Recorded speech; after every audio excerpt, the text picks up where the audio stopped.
Imagina que tus papás te mandan a recoger algo o a ir a la tienda. Tú vas, haces lo que te pidieron, regresas a casa y, casual, descubres que pasaron 50 años, todo lo que tú recordabas ya cambió, tus papás están mucho más grandes de edad y además te estuvieron buscando por estos 50 años porque no supieron qué te pasó. Bueno, pues hoy les voy a contar el caso de Emily, la niña que desapareció y regresó 50 años después, siendo niña, cabe aclarar. Esta historia es muy conocida en Estados Unidos ya que ocurrió en Alabama en el año 1905. Esta era una familia conformada por los dos padres y su hija de 5 años llamada Emily. Los papás de Emily le pidieron a la niña que fuera al bosque a recoger unas bayas porque querían hacer un postre. Esto ya era costumbre para ellos. Emily hacía esto todo el tiempo y regresaba sin ningún problema. Ella ya sabía como a dónde ir, de dónde no alejarse, todo ya lo sabía y nunca había pasado nada. La niña, muy obediente, tomó su canasta, que usaba siempre, y se dirigió hacia el bosque para recoger las bayas y otras frutas que le habían pedido. Era normal que la niña se tardara unos cuantos minutos en hacer esto, pero al ver que ya habían pasado varias horas, ya fue que se dieron cuenta que la niña estaba tardando demasiado, seguramente algo malo había pasado. Los padres, desesperados, salieron a buscarla gritando su nombre por todas partes y la niña no aparecía. Muy alarmados, también les pidieron a vecinos y amigos que se unieran a la búsqueda y por más que buscaron alguna pista, ropa, la canasta que traía, lo que sea, no encontraron nada, como si se lo hubiera tragado la tierra. Durante semanas se siguió con la búsqueda, ya que en el pueblo se habían formado grupos y estos grupos salían a diferentes partes del bosque a seguir buscando a la niña. Incluso buscaron ya muy en las profundidades porque había un barranco en la zona y ni ahí había nada. Que la búsqueda no diera resultados, ya se imaginarán, los padres de Emily estaban totalmente destrozados, no se podían recuperar de la pérdida de su hija y a pesar de que ellos eran una pareja joven, no quisieron tener más hijos. Todas las noches el matrimonio rezaba por el descanso eterno de su hija, los papás dieron aviso a las autoridades. Entonces cuando les avisaron de nuevo, oigan, ya apareció la niña y es una niña, pues la policía no creyó esta versión que les dieron los papás y pensaron que todo había sido un fraude o que habían sacado a la niña de algún lado. Pero los papás confirmaron, es que sí es mi hija, ya le preguntamos cosas, es ella, o sea, fíjense en las fotos, es ella. Ya que vieron las fotos, varias personas y dijeron, bueno, es que sí, es la niña, o sea, no tendría por qué saber detalles de la familia si no fuera ella. Empezaron las teorías de qué pudo haber pasado con ella. Algunas personas decían, esto fue una abducción extraterrestre, se la llevaron. Para ella fueron unos cuantos minutos, pero para el tiempo-espacio de nosotros pasaron 50 años. La regresaron, ella se fue a casa y todo eso había pasado y ella ni en cuenta. Otras personas decían cayó en un agujero de gusano y por eso es que se perdió en el espacio-tiempo. Que a lo mejor esto estaba en el bosque, cayó ahí por accidente. Para ella pasaron unos minutos, no supo ni qué le pasó, regresó y pues ya todo estaba raro. Esto tratando de explicar por qué cuando tantas personas fueron a buscarla, no la encontraron ni a ella, ni huellas, ni ropa, ni la canasta, ni nada. Simplemente se fue y regresó. Y por supuesto hay otra teoría donde se dice que no es la niña como tal, sino su alma, ya que como perdió la vida en el bosque, como que el alma no entendió qué le había pasado y por eso regresó a casa. Pero no creo porque la vieron los papás, los vecinos, la policía. No creo que tantas personas la hayan visto y que solamente fuera un alma. Lo que sea que haya pasado, el caso es que la niña regresó, después de 50 años, pero regresó. ¿Ustedes qué creen que haya pasado? De estos casos donde se pierden y regresan tiempo después, hay muchísimos, incluso más actuales, pero ¿qué explicación le dan ustedes? O sea, ¿se la llevaron los aliens? ¿Un espacio-tiempo ahí medio distorsionado que había en el bosque? ¿Sí es el alma de la niña? ¿Es alguien que está fingiendo ser ella? No sé, ¿qué teoría le dan ustedes? Como siempre, los estoy leyendo. Se los juro que yo nunca me voy a cansar de decirles que por favor, si ustedes ya llegaron del trabajo o ya se bañaron, se pusieron la pijama y están a punto de quedarse dormidos y alguien los llama para salir, no vayan, porque algo muy malo les va a pasar. Y si no me creen, quédense a escuchar esta historia y luego me van a dar la razón. Esta historia la saqué de Reddit y pasó en Estados Unidos. Este es un tema súper fuerte, así que si ustedes son personas sensibles, sálganse en este momento del video porque vamos a iniciar. La persona que cuenta esto en Reddit es la hermana de la persona que falleció. Nos vamos a remontar a 2013. Su hermana aproximadamente tenía en ese entonces 16 años de edad y ella tenía 14. Ellas dos compartían la habitación, por ende se llevaban muy bien, eran cómplices y siempre se guardaban las cosas. una de la otra. Resulta que una noche los papás deciden irse al cine, como en una cita romántica entre ellos dos. El papá les dice que si no hay problema de que ellas se queden solas, que solo será por unas horas y que van a volver pronto. Ellas dicen que no hay ningún problema, que van a ver películas y luego se van a acostar, porque al otro día todos iban a salir como de camping así, ya que caía justo fin de semana. Los padres se despiden y la hermana de 14 años se mete a bañar, mientras su hermana estaba preparando palomitas, como ellas dicen, y algunos dulces para ver películas juntas. Cuando ella sale de bañarse, empiezan a ver la peli y la hermana de 14 años se queda dormida. Ella dice que recuerda en sus sueños como escuchar que su hermana alguien la empieza a llamar por teléfono. Ella se levanta y lo responde. Cuando regresa al cuarto le dice, hermanita, voy a salir, y empieza a arreglarse. Ella le dice, pero mira la hora. Eran casi las 11:30. Ella le dice, no te preocupes, voy a salir y voy a estar acá afuera. Alguien viene a verme. La hermana menor le dice, pero si llegan mis papás, ¿qué les voy a decir? Ella le dice, no te preocupes, yo voy a volver antes que ellos, pero si en caso no regreso, tráncate la puerta y di que estamos las dos adentro, y solo pon que siga sonando la película. En Estados Unidos es muy diferente que en Latinoamérica, ya que allá los papás literalmente te tocan la puerta y si les dices que estás ahí, pues respetan tu privacidad. Ella se cambia. Su hermana pone en el foro que ella tuvo un mal presentimiento cuando su hermana salió de casa, ya que sintió como un vacío en el estómago y como ganas de vomitar. Se despidió de su hermana, se trancó con llave y regresó a ver películas, ella sola. Pasa media hora, pasan 40 minutos y la hermana no vuelve. La hermana menor escucha que llega el carro de los papás, se encierra en el cuarto, la mamá toca la puerta diciendo que ya regresaron. Ella le dice, sí mamá, no te preocupes, estamos aquí. Le pregunta por la hermana y le dice, sí, está aquí, sino que ya está dormida. La mamá le dice, descansen porque mañana nos vamos temprano. Dice que el tiempo pasaba muy lento y mientras la esperaba, se queda dormida. Pero se levanta porque la mamá empieza a tocar la puerta desesperada y le dice, ¿están bien? Pero dice que la mamá tocaba de una forma, o sea, como que algo estaba pasando.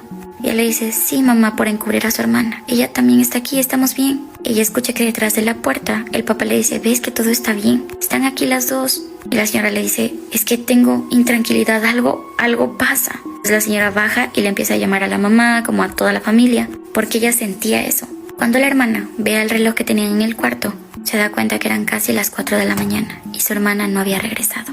Dice que ella se quedó despierta y como que entró en shock, porque ya había escalado tanto la mentira que ella ya no sabía cómo abrir la puerta. Así que el otro día, a las 7 de la mañana, porque como les dije, iban a salir de viaje, el papá empieza a tocar la puerta y a decir como que ya despiértense, y dice que ya no quería responder, tenía miedo. Viendo que no le responden, pasa un rato y el papá vuelve un poco más como enojado a decirles, ya les dijimos que nos vamos a quedar del viaje, por favor despiértense, ábranme la puerta.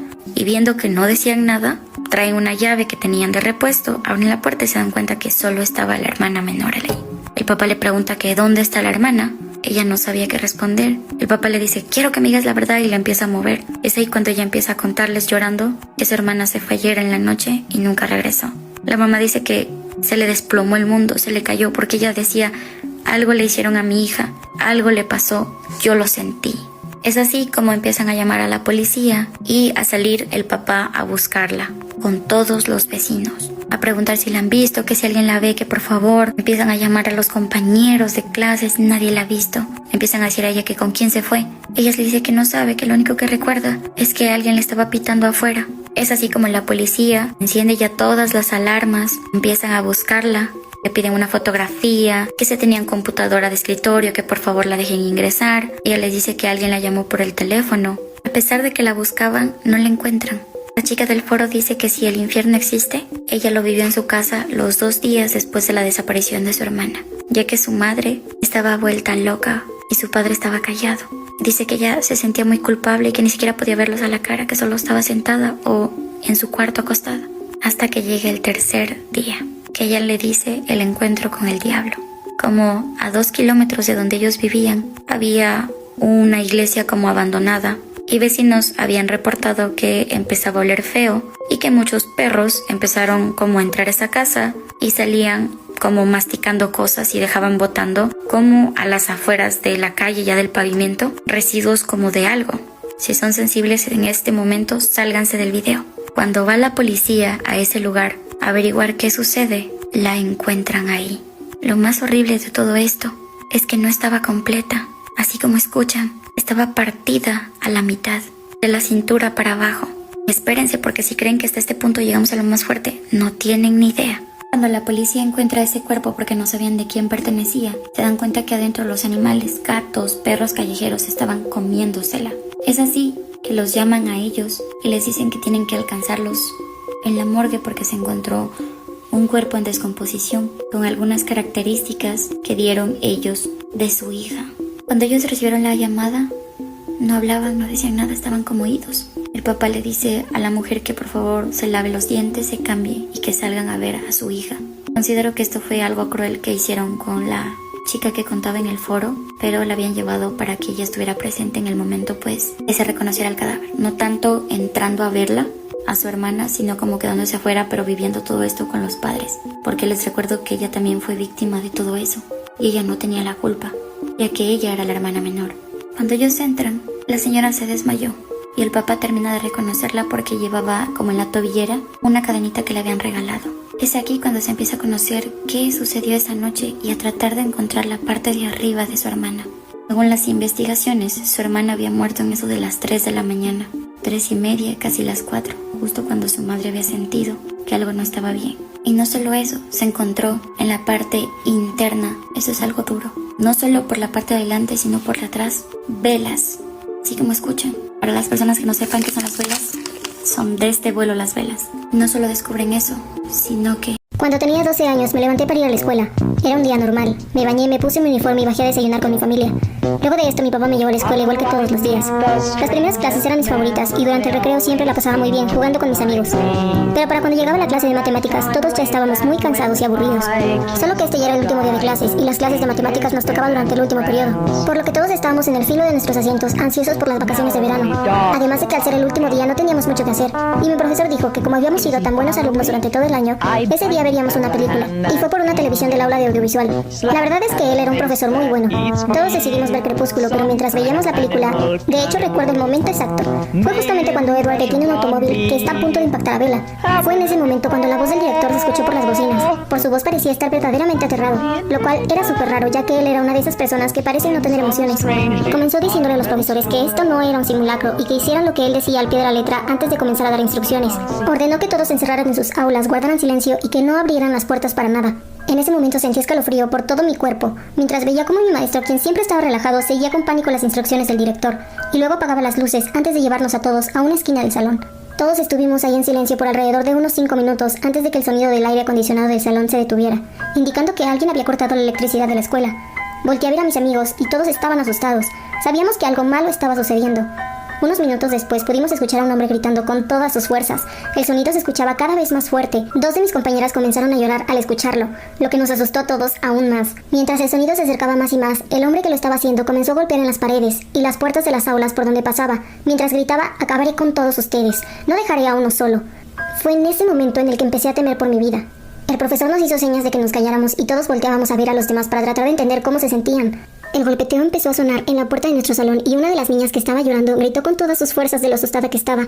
El hombre empezó a golpear la puerta con más fuerza mientras gritaba: "¡Abran!". Entonces varios de mis compañeros comenzaron a llorar desconsolados. El sujeto siguió golpeando la puerta, por lo que supongo fueron un par de minutos, pero se sintió como si hubiéramos pasado años ahí encerrados. Luego siguió su camino por los pasillos gritando frenéticamente hasta que por fin dejamos de escucharlo. Luego de unas horas, o tal vez fueron solo un par de minutos, pudimos escuchar nuevamente la voz del director por los altavoces. Comenzó a explicar la situación, lo que era bastante sorprendente. Nos explicó que alguien con una apariencia aterradora había entrado a la escuela y había atacado a la mujer encargada de la recepción, hasta dejarla inconsciente, y que fueron sus gritos lo que lo había alertado de lo que estaba ocurriendo, pero que no estaban seguros si el sujeto se encontraba armado o no. La escuela no tenía cámaras o ninguna clase de seguridad, por lo que fue bastante fácil para el sujeto cometer estos actos. El prefecto revisó todos los salones y no pudo encontrarlo por ningún lado, así que el director le dijo a los profesores que continuaran con sus clases, pero que mantuvieran todas las puertas cerradas, y que no dejaran salir a los alumnos por ninguna razón. Las clases continuaron normal y todos estábamos bien cuando nuestros padres fueron por nosotros, pero lo más aterrador de todo ocurrió cuando ya la escuela estaba vacía. Mientras el conserje del turno de la noche se encontraba haciendo sus labores habituales, se encontró al sujeto profundamente dormido en uno de los cuartos de almacenamiento, donde guardaban las escobas, trapeadores y esa clase de cosas. La escuela nunca lo confirmó, pero varios de mis compañeros dicen que tenía un arma automática. El conserje fue a llamar a la policía, pero seguramente por el miedo o los nervios hizo algo que lo despertara, como tirar alguna escoba o dejar la puerta abierta, ya que para cuando llegaron los oficiales, el hombre había desaparecido. Hasta la fecha nadie de mis amigos sabe si este sujeto fue atrapado o no, o qué sucedió con él, pero a mí me gusta pensar que está recibiendo la ayuda que necesita. Por aceptar ir a vacunar una perrita a domicilio, soy veterinaria, casi me hacen violín de 4 cuerdas, a mí y a mis amigas. Soy veterinaria desde hace 4 años y aunque ya ha pasado un tiempo, esta historia todavía me da miedo. Todo sucedió poco después de graduarme. Una noche mientras estaba de turno en el hospital, como a las 2 a.m, llegó un joven aparentemente normal con su perrita, una Blue Staffi muy linda y cariñosa. Llevaba varios días enferma. Después de revisarla, confirmé que tenía una infección urinaria que había avanzado hacia los riñones. Le recomendé dejarla ingresada, pero él se negó por motivos de trabajo y me preguntó si podía ir a su casa a aplicarle el tratamiento. No era la primera vez que hacía visitas a domicilio, así que acepté. La dirección estaba en una zona exclusiva y adinerada de la ciudad. Lo que me pareció extraño fue que solo podía ir en horarios nocturnos. Me urgía el dinero, así que accedí. Le dije a mi novio y me acompañó. El plan era visitar a la perrita 7 días seguidos y al octavo hacerle exámenes de control. Llegamos el primer día a las 9, la casa era enorme, nos recibió solo el personal de limpieza, subimos a la segunda planta donde estaba la perrita y comenzamos el tratamiento. El dueño llegó como a las 11 de la noche, me pagó y nos fuimos casi a medianoche. Algo se sentía raro desde el principio, la casa tenía un eco extraño como si estuviera casi vacía, los televisores estaban desconectados y todos los muebles cubiertos con plásticos.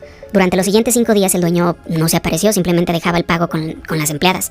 Llegó el 7º día y yo tenía planeada una pijamada con una de mis amigas. Bueno, no con una, con varias. Y nos conocemos de toda la vida. Les conté que primero tenía que pasar por una visita y les pedí que me acompañaran. Aceptaron sin problema, aunque la verdad ya era tarde. Llegamos a las 9 p.m. Ellas iban en shorts y camiseta y pues bueno, la casa impresionaba aún más de noche. Le escribí al dueño para avisarle que llevaba acompañantes y no tuvo problema. Subimos a la terraza del segundo piso y pues desde ahí se veía un enorme jardín con otros 8 perros. Mientras aplicaba el medicamento, estábamos jugando sobre lo extraña que era pues toda la situación. De pronto las empleadas nos trajeron cena. Sorprendidas y algo desconfiadas terminamos comiendo. Y fue entonces cuando nos dimos cuenta de que había una cámara en una esquina. Nos habían estado observando y escuchando todo el tiempo. Poco después llegó el dueño con otro hombre. Nos ofrecieron refresco, pero rápido le agregaron pues más cositas, ¿no? Para ponernos felices. Insistimos en que no bebíamos, pero no aceptaron un no.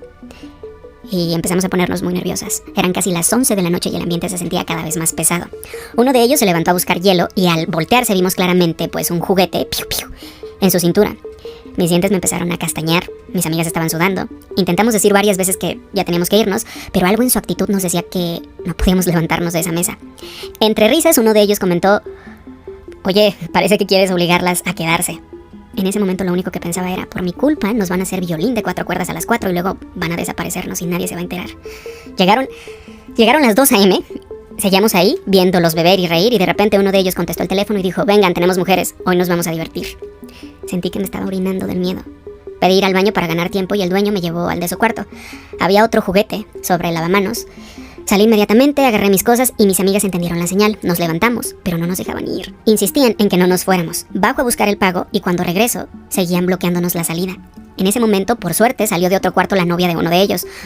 Nos volteó a ver con cara de tristeza, como sabiendo exactamente lo que iba a pasar. Cuando los señores la vieron, cambiaron de actitud y nos dijeron: «Bueno, ya saben dónde está la puerta». Bajamos las escaleras en fila india, mis piernas apenas me respondían, llegamos al carro, subimos corriendo, arranqué, aceleré tan fuerte que las llantas chirriaron. Una de mis amigas rompió en llanto y las otras iban mudas. Yo estaba temblando y tenía las manos empapadas en sudor. Paramos en una gasolinera para revisar que nadie nos estuviera siguiendo y llegamos a la casa de la pijamada. Las 4 nos sentamos en la sala en completo silencio hasta que amaneció. Esa señora que salió nos salvó la vida. ¿Quién sabe qué nos habrían hecho si ella no hubiera aparecido esa noche? Al otro día le conté a mi novio, obviamente no regresé a hacer los exámenes de control de la perrita, y pues todavía me da pena porque me encariñé mucho con ella. Desde entonces no hago ninguna visita a domicilio sola, solo voy con mi novio y únicamente a casa de personas conocidas.